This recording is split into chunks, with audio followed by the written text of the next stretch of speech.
Magandang araw. Ako si Kuya Code. Welcome back to my channel where I discuss programming challenges as we learn Python together.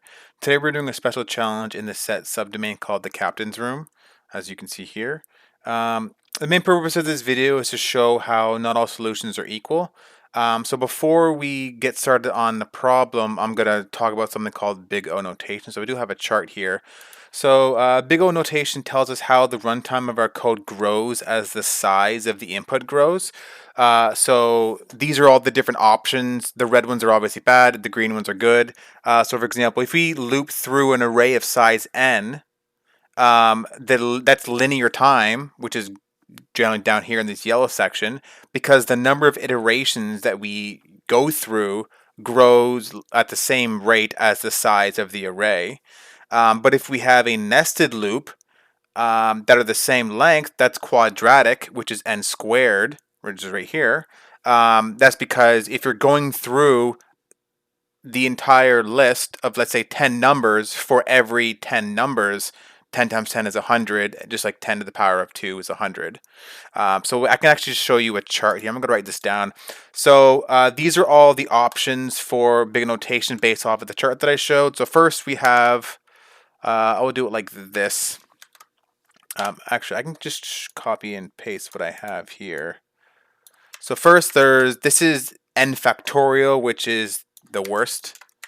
We have 2 to the power of n, and then we have n squared. This we have n log n, and then this is just n, and then this is log n, and the last one is 1. An easy example of 1 is if you have an array and you're accessing the 10th element by doing array 10. This is just, this is just 1 because you get it instantly. But let's say our input is 10. So that means that for all of these, we'll have an example. Our input is 10, and then we'll calculate how many iterations we need to do this type of algorithm based off of an input size of 10. So we got this. I'll put these down here. So firstly, 10 factorial ends up being 3,820,000 or 628,000. So that's the result. So if you do 10 factorial, that's basically this many iterations. Like, this is just way too long. If you open up a calculator here and just search 10 factorial, you get 3,620,000. I guess there is an extra 8 here. And then, okay, the next one is 2 to the power of n. So 2 to the power of n is 1024, which is way better than that. But still kind of slow because, again, this is basically like 100 times for each single element here. The next one is just n squared, which is, 10 to the power of 2 is 100. And then for this one, so this is log n times n. So for log n, let's open up the calculator here so you can see it. So we have log in base 2 n, or which is 10 in this case. This is 3.32. So the log n part is 3.32 and the n part is just 10. So rather than 3.32, it's simply 3.2. So that's still, only triple the input, which, I mean, is still kind of slow because if you have an input size that's 1,000,000, well, then that's still way higher. And of course, this is, I guess, the base case. If you're just iterating through an array, you have 10 and 10. This is always the best option is log n. So of course, log n is just 3.32. This is only a third. So if you save, 66%, and the array is 1,000,000 items, that's a lot of time saved. So that's why in the chart, log n is just way down here because it's very efficient compared to these other ones. So it's always better to go with the lower ones in these cases. So I guess I can kind of show you an example in actual code. Let me go back over here for a second and explain the problem.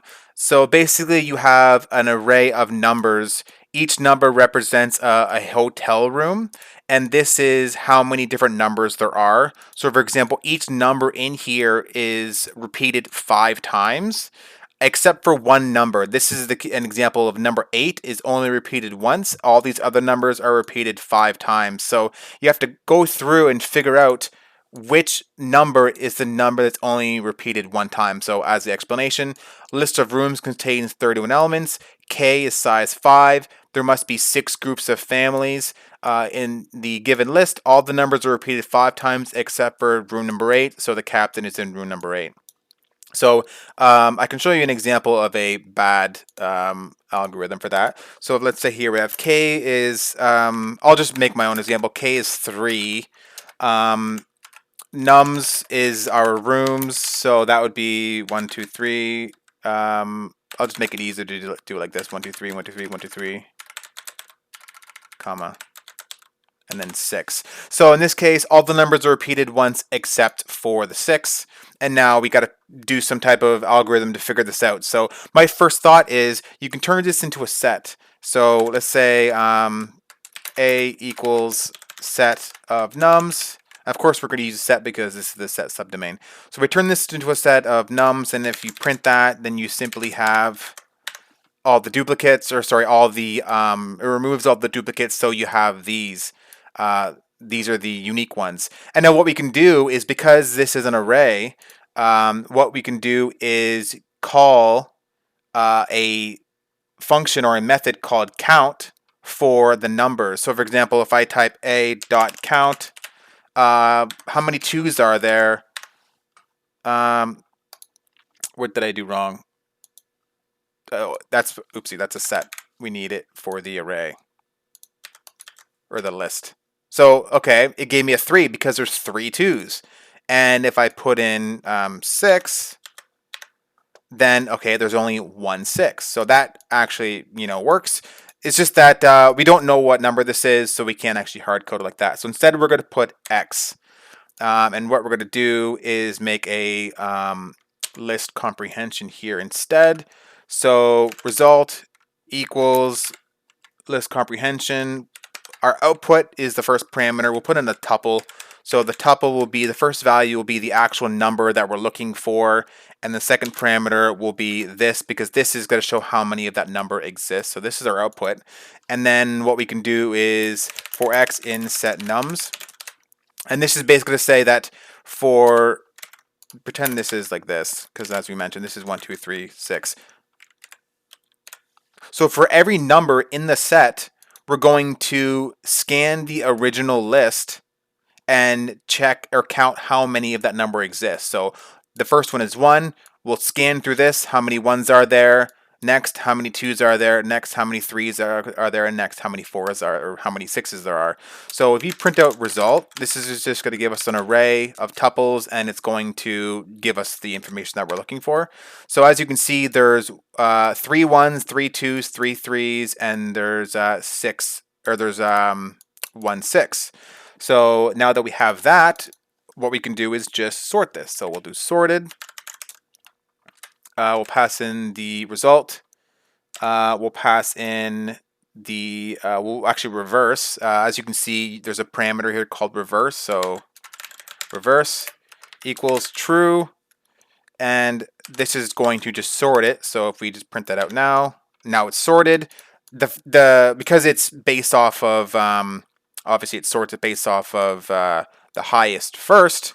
This is going to be the first result, so we can just print out this is the first element of the entire list, and out of the tuple, the first element is the 6 that we're looking for. So, of course, the first element is 0 for the list, and then the second element, the second option is going to give us the first item in the tuple.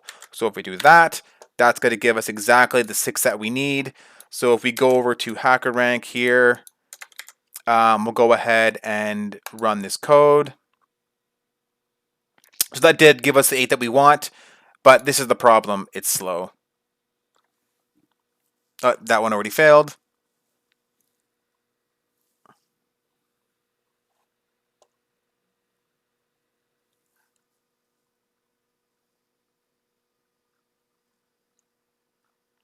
Let me see.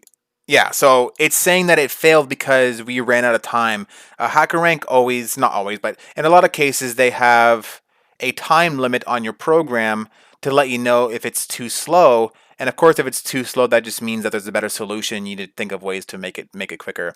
So in this case, we have, I guess in terms of big notation, I guess there is technically one that I didn't really include, but I'll explain it now. So the first option or the first value is the size of this list, which is 10, and then this one is the size of this list. So it's kind of similar to this, where you would have a nested loop, but instead of having both options being the same size, like 10 and 10 being 100, in this case it's 10 and 4. So rather than it being like this, it ends up being like this, where it's n times m, which depends on what the second value is. If these are the exact same, well then it's basically the same as this. If m is smaller, it's going to be a little bit better, and if m is larger, it's going to be a little bit worse.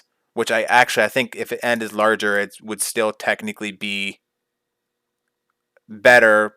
Just depends on which variable you assume is going to be this first number here. But like I said, this one is technically a little bit better, because if you do 10 times 4, it's only 40, which is better than 100, obviously. So that's an example of a slower one, and obviously it doesn't actually work in the Hackerrank. So next we can do a one that's a bit faster that actually does work for the solution. So let me go ahead and do that. We'll still use the same input here, but I'll do counts. This is going to be a dictionary, and then we can loop through the original array. So for room in counts. Actually, sorry. Well, for room in nums, we're going to loop through this array of numbers first. So for every number, we're going to check if the room exists inside of counts, the counts dictionary. We are going to, like, if it already exists in the dictionary, then we just simply do counts. We can index the room number, and we just do plus equals 1. And then if it doesn't exist in the dictionary, then we just simply add it to the dictionary. So we can do else, we can do counts, room equals 1. And now we'll just print out print out counts. Let me delete that so we can see it. Dict is not a callable object. I didn't mean to do that.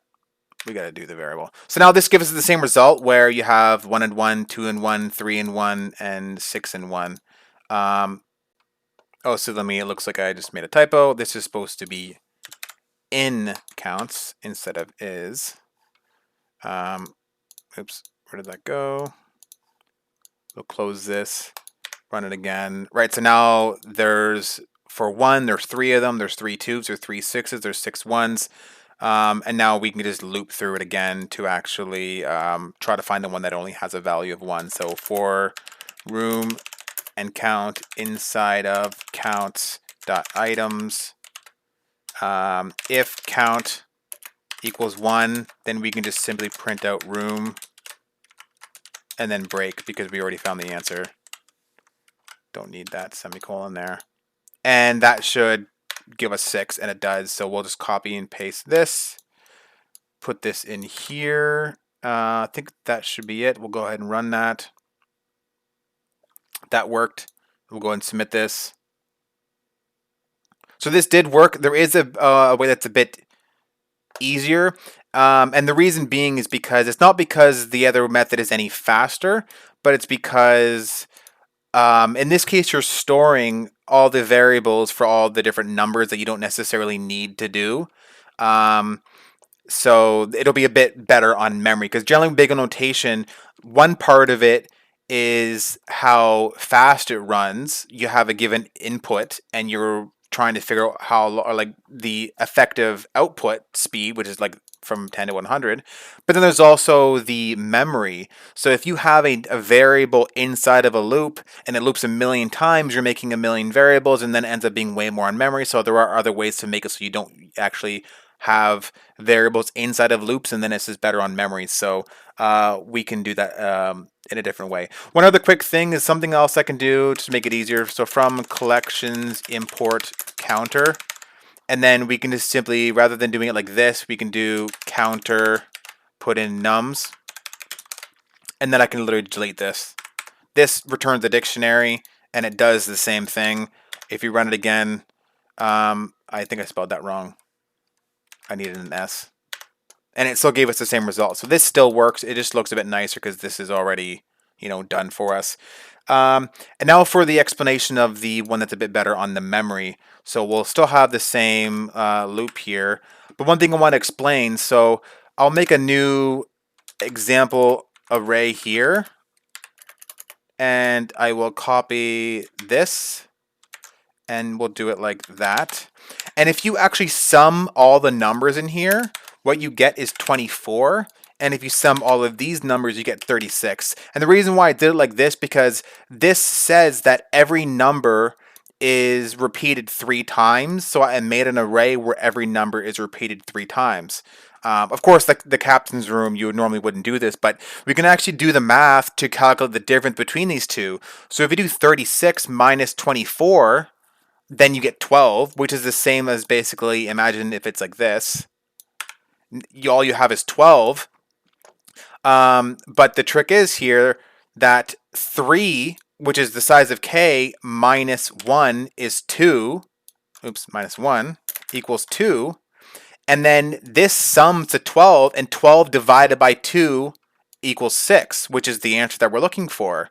And this works with regardless of what the size is of what numbers you have, because the difference between these two arrays is that this array has the number we're looking for times k minus 1.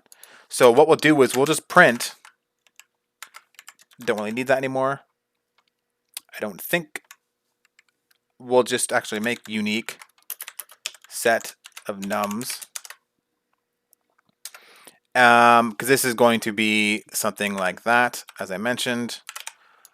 But we will print, well, here's our first parameter, and then we can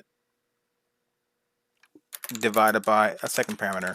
So first we'll take the sum of all the unique values, which is that 36 that I mentioned. Or yeah, so these are all the unique values. If you times this by 3, times by 3, then you'll get that 36. So you're taking all of these and you're tripling them. That should be k. You'll have a sum of 36. So that's what we have in our first section here. Right, so this equals 36. And then you subtract the sum of nums, which this equals 24. So we'll put brackets around that like this. So we have 36 minus 24, which is 12. And you take the 12, you divide that by k minus 1. So k minus 1 is 2. You have 12 divided by 2 equals 6. And this should give us the same result. I need an extra thing there, I believe. Okay, now it's being weird. Let me check my brackets. That looks fine. This is deleted, and that looks good. Yep, so this is still 6. So we'll actually just copy this, go back to here. Don't need any of this stuff because it's a bit slower on memory. We're still summing through this unique values, which would just be n. And then this one, we're also summing, which is also n, so you have 2n. But big notation of 2n is just the same as n. And then you basically just do the math.